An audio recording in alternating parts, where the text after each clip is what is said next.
white people go around, it seems to me, with a very carefully suppressed terror of black people, a tremendous uneasiness. They don't know what the blackface hides. They're sure it's hiding something.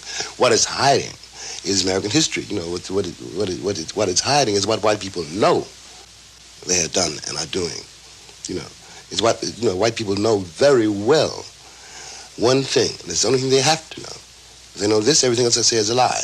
They know they would not like to be black here. They know that. Now they know that, and they're telling me lies. They're telling me and my children nothing but lies. For Baldwin, the truth is that the ghettos of his youth remain, gnawing at the spirit of those who live there. The poverty is piled high, making it even more inescapable, and making it even more inescapable how thoroughly you're despised. The high-rise slum becomes a high-crime area almost at once, because what are you going to do with all these children, really, whole families condemned forever to nothing in the richest city in the world? My best friend, a black boy, jumped off the George Washington Bridge when he was 24 and I was 22. And I was sure that I was going to be next. Just from despair, or? From despair, from rage, you know. Because you can get to a place, you know, where you're in battle so often that that's all you can do. You know, you've been beaten so hard. All you can do is your world narrows to a kind of red circle of rage. And you begin to hate everybody, which means you hate yourself. You know, and when that happens, it's over for you. Baldwin has taken that despair and rage and turned it into novels, theater, and essays. Characters drawn from his family and friends.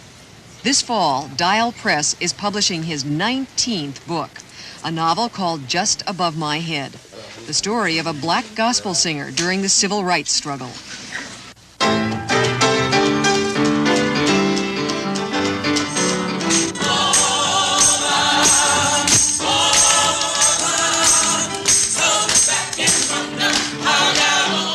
The gospel church is a theme running through much of Baldwin's work. His father was a minister, and Baldwin himself became a preacher at the age of 13. His play, The Amen Corner, shown in revival at Lincoln Center's Black Theater Festival, was drawn from his own experiences in the pulpit.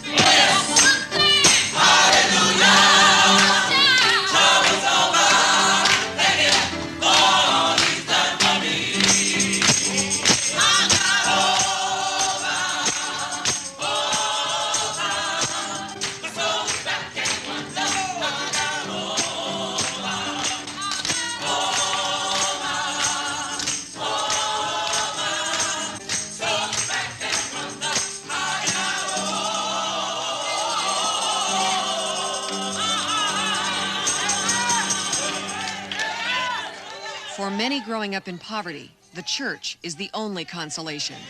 When Baldwin left the church, he wanted to do more than to console.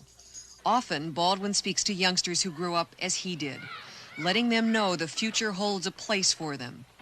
On this day, he spoke at the Police Athletic League in Harlem. A writer might be a dancer, might be a carpenter, might be an architect, might be a junkie, might be any number of things. You think there's still a chance for today's black writer? There never was a chance for a black writer. Come, what's your name? Jeffrey. Listen, a writer, black or white, doesn't have much of a chance, right? Nobody wants a writer until he's dead. But to answer your real question, there's a greater chance for the black writer today than there ever has been. The children asked him the same question I wanted answered. Why did he move to Paris? Paris is very important to me because I was able to, I was able to take a deep breath, and I was able, this may sound a very corny way to put it, but I wanted to find out where being black ended, where I began, or vice versa. I mean, that some things had happened to me because I was Jimmy, and some things had happened to me because I was black. And I wanted to find out how to get these things together, because I didn't want to spend the rest of my life going around saying, you treat me that way because I'm black. After attaining worldwide acclaim as a black writer, Baldwin wrote Giovanni's Room, an explicitly homosexual love story. His publishers in New York refused to print it for fear of alienating his newly acquired white, middle-class audience. Baldwin was furious and took the book to England for publication. You published Giovanni's Room very early on in your... I finished the book in 55. And that, to deal with homosexuality was difficult. And you already were dealing with, black writer. Mm-hmm. What made you decide to do that? Well, one can say almost that I didn't have an awful lot of choice. It was something... Giovanni's Room comes out of something which tormented and frightened me. The question of my own sexuality. I used to know when I was younger, a great many men, boys, who were so terrified that they might have a homosexual and, they might be bisexual, or they might, want to go to bed with a man. You might be able to fall in love with a man. And they were so frightened of that they could never fall in love with anybody else. They were so frightened of men they couldn't touch women. Giovanni's Room comes somewhere out of that. Did you also feel that you wanted to get it on the record, your own homosexuality, early? I don't know if that, well, I don't know if I wanted to get it on the record, but I wanted to confront it. I'm very glad that, that was done, because it also simplified my life in another way, because it meant that I had no secrets. Nobody could blackmail me. You didn't tell me, I told you.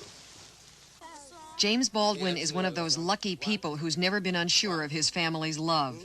The oldest of 9 children, he was helped financially by the others during his struggling years in France. Now he's in the States more than in Europe, and with his family more often than not.